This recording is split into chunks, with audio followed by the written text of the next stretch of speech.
Bonjour, pour la première fois, le deuxième parti du Polaro, d'écologie Polaro, risque de finir troisième aux municipales.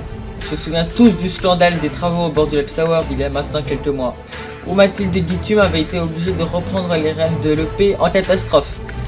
Elle a remercié donc aujourd'hui, avec l'avis du conseil des militants, tous ceux que l'on pense être impliqués dans les scandales.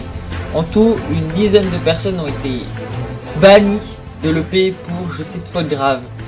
Une décision plutôt bien saluée par l'ensemble de la classe politique, sauf par les principaux intéressés qui condamnent un geste, je cite, inadmissible et non conforme. Pourtant, la nouvelle chef de ce parti, mal au point on le sait, a fait le bon choix. Presque toutes les personnes soupçonnées étaient au conseil d'administration. Elle est donc allée voir le conseil des militants. C'était sa dernière solution pour les faire éliminer. Cependant, la campagne s'annonce très dure.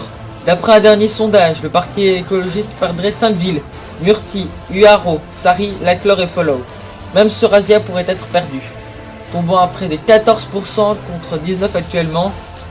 Cependant, à ce qu'on pourrait penser, ces voix partiraient en majorité à droite. Les libéraux gagneraient 3 points et 1 point pour les nationalistes. Cependant, ce n'est pas le seul parti de gauche qui va mal. L'extrême gauche passerait de 9% en 2010 à 7% aujourd'hui.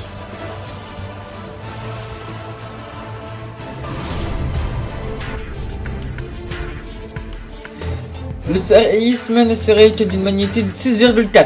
C'est l'agence de sismographie qui l'a annoncé elle-même aujourd'hui. Les locaux de l'organisation dans la région West Cosmos, la banlieue de Nacre, ne sont plus aux normes, simplement. C'est donc ce qui explique l'écart monumental qu'il y a entre les deux estimations. Depuis hier, le séisme aurait perdu un quart de sa force. Il est vrai que la région Cosmos ou plutôt près de la galerie, a été abandonnée au bénéfice de la capitale au niveau des protections au séisme. La région a déjà annoncé qu'un fonds d'urgence de 600 millions d'euros serait mis en place et que 150 autres seraient mises à la disposition de l'agence pour mettre aux normes 6 stations. C'est une nouvelle polémique qui s'ouvre pour une urgence d'ordinaire discrète.